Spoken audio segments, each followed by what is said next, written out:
Dia aja sendiri. Dia juga gitu pergi sendiri.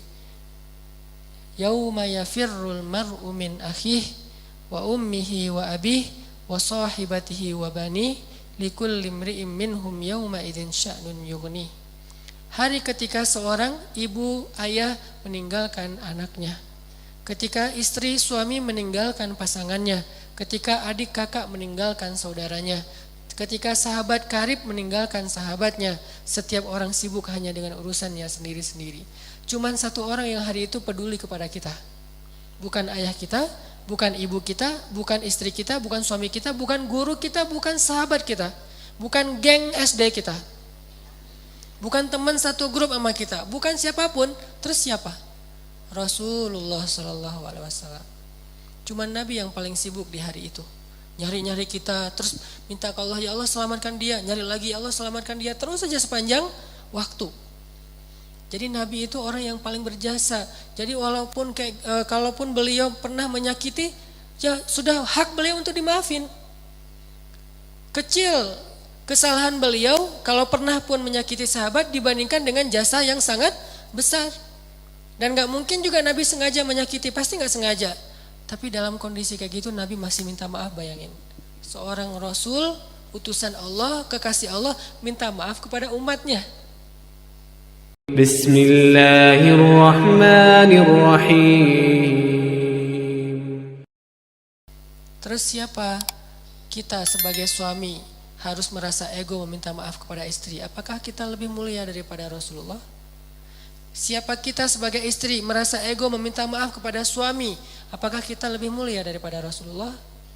Meminta maaf kepada orang tua, meminta maaf kepada anak, meminta maaf kepada mertua, teman dan seterusnya. Apakah kita lebih mulia daripada Rasulullah yang udah sempurna? Tapi beliau tetap meminta maaf kepada umatnya. Nabi berdiri dalam keadaan susah payah. Padahal Nabi kalau pengen minta maaf bisa aja mention aja lah, gak usah harus ketemu orangnya kan ya. Tinggal add siapa minta maaf ya, udah. Nabi bisa telepon, Nabi bisa japri, Nabi bisa ngutus orang, kasih tahu ke dia saya minta maaf. Atau suruh ngumumin sama kayak Abu Bakar gitu. Abu Bakar berdiri di atas mimbar, wahai kaum muslimin, Rasulullah lagi sakit keras. Beliau berpesan minta maaf kalau ada salah kepada kita semuanya. Bisa kan? Tapi saking seriusnya Nabi minta maaf, beliau dalam keadaan sangat lemah dan itu sakit yang membuat beliau wafat loh. Berarti sakit keras banget nih. Tapi beliau sempat-sempatin untuk berdiri di atas mimbar dalam keadaan gemetar dan mengatakan, maafkanlah aku wahai kaum muslimin, wahai sahabat-sahabatku. Dan kalau kalian sulit menerima permintaan maaf, maka balaslah sesuai dengan hak kalian. Nabi siap dibalas. Dan itu jujur dari Rasulullah. Tiba-tiba seorang sahabat yang kita tahu Ukasyah berdiri mengatakan, ya Rasulullah, saya akan mengambil kisos. Para sahabat semuanya kaget. Ukasyah kok tega banget sama Nabi? Nggak ngelihat Nabi lagi sakit keras. Dan itu kekasih mereka semua. Mereka lebih mencintai Nabi daripada orang tuanya, daripada pasangannya. Makanya ada istilah bi abi wa ummi anta ya Rasulullah. Engkau lebih kami cintai dari semuanya ya Rasulullah. Tiba-tiba Ukasyah bilang, ya Rasulullah, saya menuntut kisos. Karena dulu Rasulullah pernah mencambuk punggung saya ketika sedang mengendarai onta. Nggak sengaja kena pas ngangkat kayak cambukan gitu untuk ini onta, kena Ukasyah. Nabi langsung meminta dipapah untuk turun dari mimbarnya. Wahai Ukasyah, ambillah hakmu. Sama sekali nggak berubah wajah Nabi. Sama sekali Nabi itu nggak merasa, Ukasyah, ya sih, cuman nggak gitu-gitu amat kali, kan saya lagi sakit. Nggak. Ukasyah, kamu nggak ngelihat nih wajah saya pucat kayak gini. Ukasyah tega banget sih sama aku. Nggak sama sekali ini Rasulullah tulus banget minta maaf. Kalau kita kan kayak minta maaf itu basa-basi ya.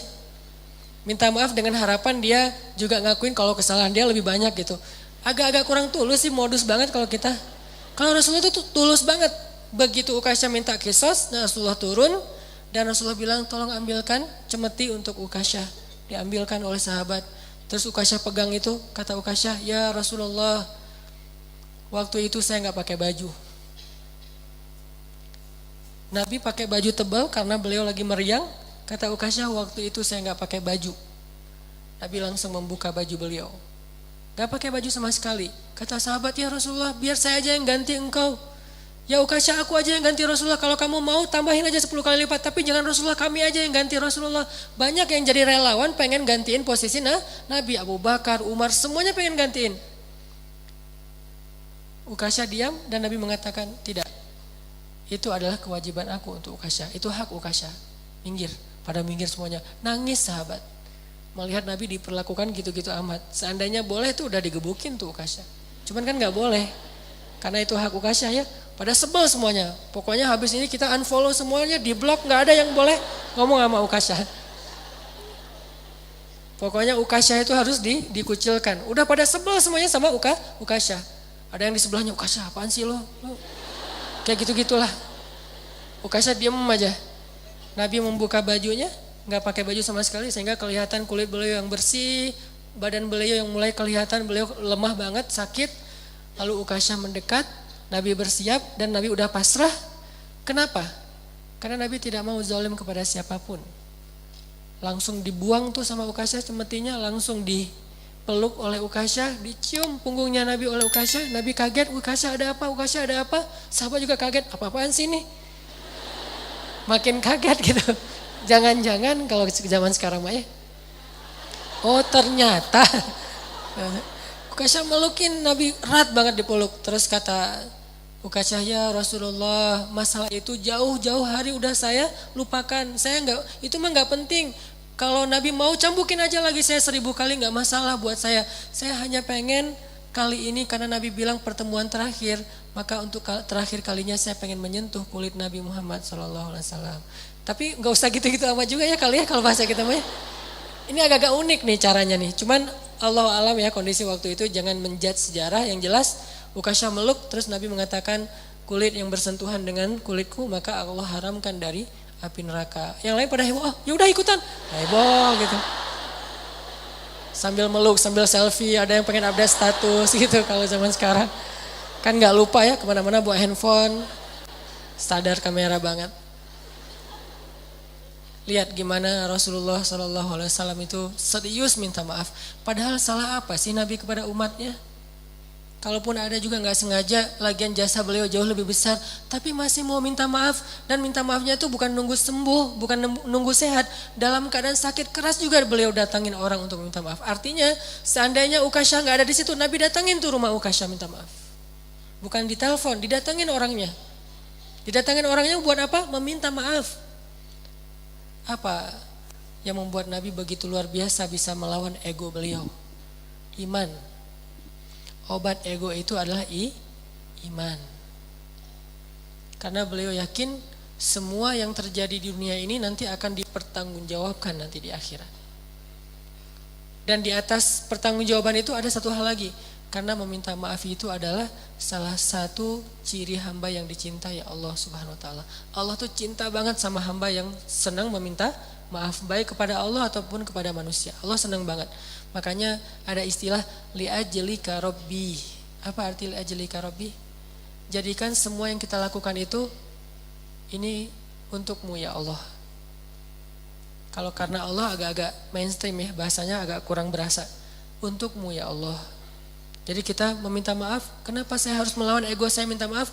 Ini untukmu ya Allah, saya meminta maaf. Ini untukmu ya Allah, saya memaafkan. Ini untukmu ya Allah, saya menahan amarah. Ini untukmu ya Allah, ini untukmu. Semua yang kita lakuin dalam kebaikan-kebaikan di dunia tuh, coba kita niatkan, ini untukmu ya Allah. Kalau bukan karena engkau, saya nggak akan sanggup melakukan ini. Jadi bukan untuk suami, bukan untuk teman, bukan untuk orang tua, mertua, bukan untuk orang lain, tapi untuk Allah. Coba niatkan itu, insya Allah akan lebih ringan. Kadang-kadang yang buat kita ego dan ngerasa berat itu kan ngerasa bahwa ini untuk orang itu ya. Udah dia jahat ke saya terus saya maafin, enak banget.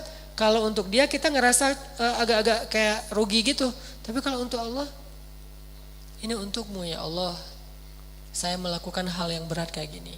Niatkan untuk Allah bukan untuk orangnya. Maka insya Allah, Allah akan melapangkan dada kita. Minta maaf. Terus ada lagi kisah serius dalam meminta maaf tuh.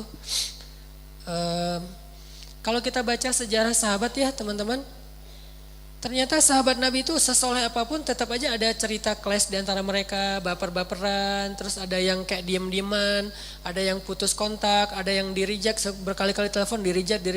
Ada aja kisah kayak gitu di zaman dulu. Walaupun mungkin analoginya analogi kekinian, tapi kayak gitu adegannya ada di zaman dulu. Padahal mereka orang soleh, cuman bedanya mereka sama kita apa? Recovery-nya gampang. Setelah baper, mengobati bapernya itu lebih cepat daripada kita. Kalau kita baper lama, kalau mereka baper sebentar langsung recovery. Jadi ada kisah antara Abdullah bin Zubair dengan Muawiyah bin Abi Sufyan. Abdullah bin Zubair ini salah satu sahabat Nabi yang kalau sholat paling lama loh.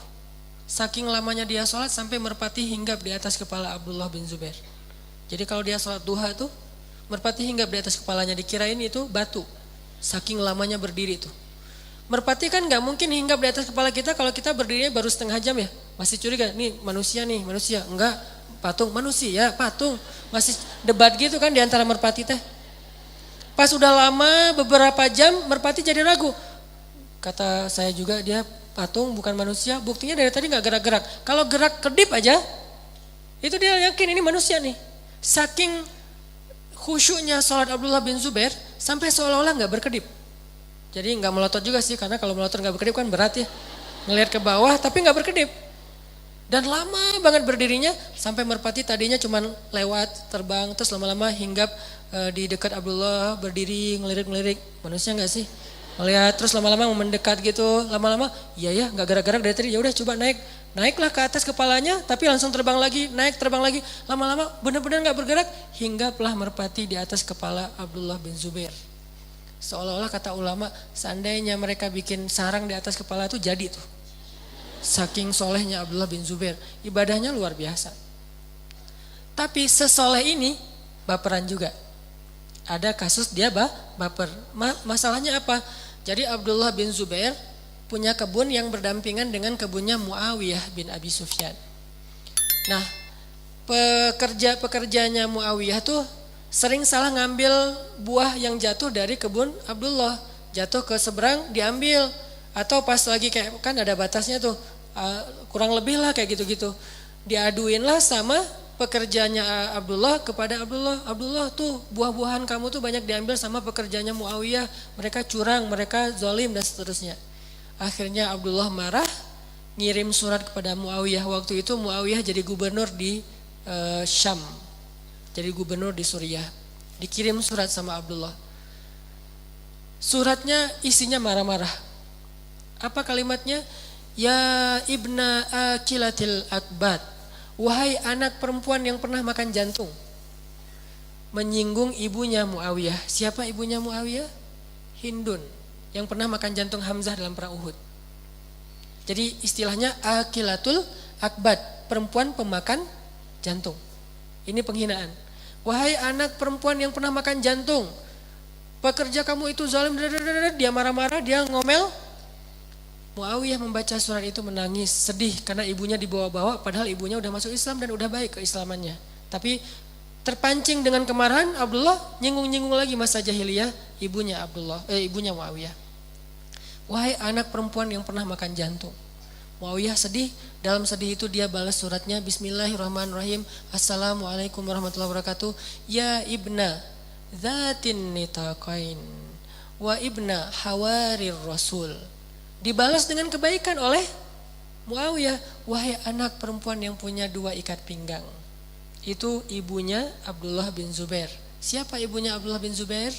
Asma bintu Abi Bakar, anaknya Abu Bakar, kakaknya tetehnya Aisyah, Asma binti Abu Bakar. Dan Asma ini julukannya adalah Dzatin Nitaqain, perempuan yang punya dua ikat pinggang. Kenapa dijulukin kayak gitu? Karena dulu ketika Nabi pengen hijrah, Asma itu membuka ikat pinggangnya yang dari kain, disobek jadi dua bagian. Satu bagian dipakai ngikat bawaan Nabi, satu bagian lagi dipakai ngikat bajunya sendiri.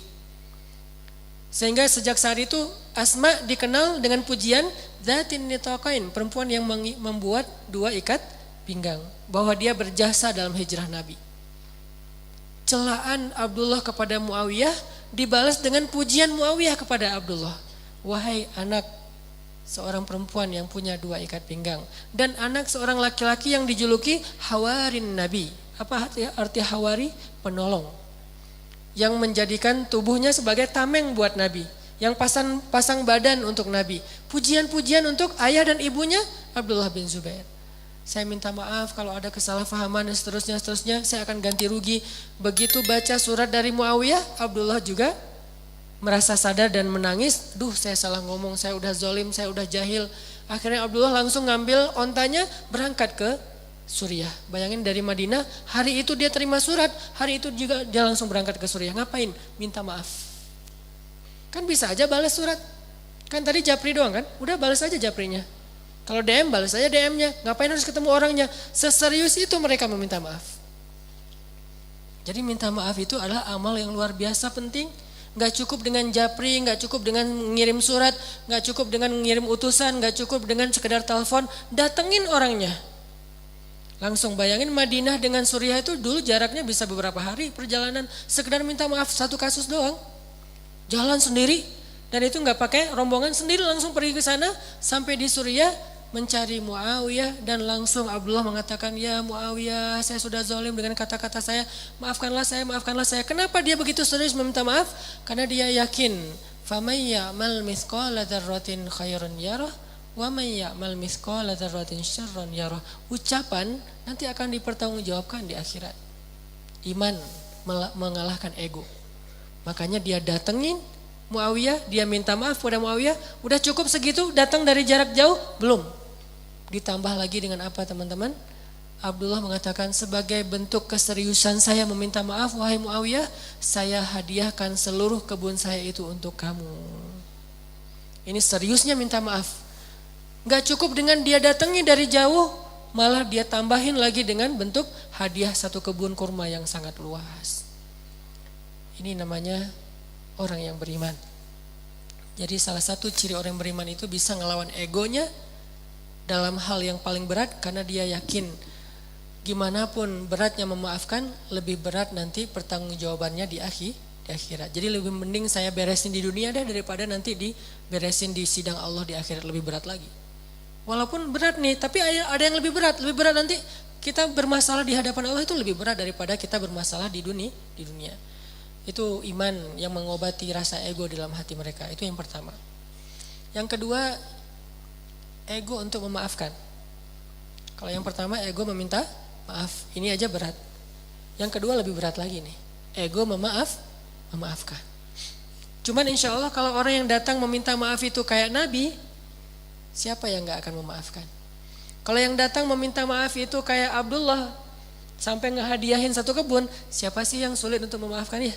Masalahnya kadang-kadang kita dua-duanya nih ego nih. Yang ngerasa bersalah, minta maafnya asal-asalan, gak serius, gak kayak Nabi ngebujuk sampai Sofiyah yang marah jadi malah cinta kepada Nabi. Kan itu berarti usaha Nabi luar biasa ya. Kalau kita kan kadang-kadang minta maaf cuma 1 kata, udah maaf, udah gitu doang kan. Kalau Nabi, maafin ya Sofiyah, maafin ya, maafin. Sampai Sofiyah akhirnya jatuh hati kepada Nabi. Abdullah, maafin ya Muawiyah, saya hadiahin nih kebun saya, saking seriusnya minta maaf. Gitu cara minta maaf. Yang melawan ego, bukan sekedar udah maafin ya, udah sekedar enggak. Benar-benar dia serius dan merasa harus menebus kesalahannya. Ini namanya meminta maaf. Kalau orang minta maafnya kayak gini, maka bagi yang merasa terzalimi juga akan lebih ringan memaafkan. Bagaimana kalau orang yang minta maaf ke kitanya gak serius-serius amat, gak kayak Nabi, gak kayak Abdullah, gak kayak cerita-cerita yang lain. Gimana cara kita memaafkan dia padahal kita ngerasa dia kayak belum serius meminta maaf, bahkan belum meminta maaf. Ada juga kisah yang luar biasa, saya baca kisah ini malah merasa malu kepada diri sendiri dan menangis. Kisah Nabi Yusuf alaihissalam. Nabi Yusuf itu akhlaknya luar biasa. Jadi wajar banget kalau Nabi Yakub memang sayang banget sama Yusuf. Nabi Yakub punya 12 anak laki-laki yang kemudian dimisalkan oleh Nabi Muhammad seperti 12 bulan dalam 1 tahun kan ya. Dan Yusuf adalah bulan Ramadan. Nabi Yakub itu mencintai semua anak laki-laki beliau. Tapi Yusuf beda, istimewa banget. Kenapa? Karena emang dia istimewa. Akhlaknya tuh di atas rata-rata. Salah satu adegannya Kan kita tahu Nabi Yusuf itu dizolimin oleh kakak-kakaknya. Difitnah, dihina, dicuekin, gak dibawa. Kalau mereka ada acara bareng tuh Yusuf gak dibawa. Pokoknya Yusuf itu dicurangin aja oleh kakak-kakaknya. Sampai puncaknya mereka buat rencana jahat dengan cara mengajak Yusuf untuk berburu, lalu mencelakai Yusuf dengan memasukkan Yusuf ke dalam sebuah sumur yang dalam, walaupun bukan sumur yang menggenang air sehingga nggak tenggelam, tapi dalam, nggak bisa naik ke atas. Dan waktu itu usia Yusuf baru 7 tahun, kelas 1 SD. Usia Yusuf baru 7 tahun. Dilempar ke dalam sumur, bajunya diganti, baju yang aslinya dilumurin dengan darah palsu dari darah hewan, dibawa kepada Yakub, dikatakan Yusuf sudah dimakan hewan buas, serigala. Yakub tahu ini adalah makar kakak-kakaknya, nggak mungkin Yusuf dimakan serigala. Beliau tahu siapa Yusuf. Akhirnya Nabi Yakub menyendiri karena sedih. Kakak-kakaknya balik lagi ke sumur tadi ngelihat Yusuf masih hidup apa enggak. Ternyata Yusuf masih hidup. Apa yang mereka lakukan kemudian? Mereka mengangkat Yusuf ke atas, menjualnya kepada para musafir. Ini makarnya kakak-kakak Yusuf. Udah menyakiti Yusuf, menzalimi Yusuf, mencurangi Yusuf, memisahkan Yusuf dengan ayahnya, sekarang malah dijual kepada para musafir, jadi budak. Bayangin, yang memperbudak adiknya adalah justru kakaknya sendiri.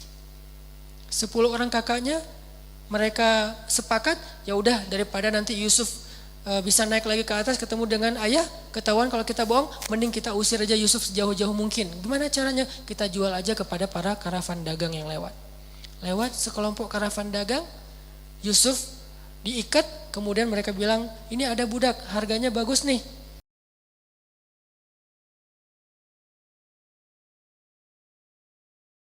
Murah, tapi dia bisa dijual mahal nanti di Damaskus. Coba kamu beli.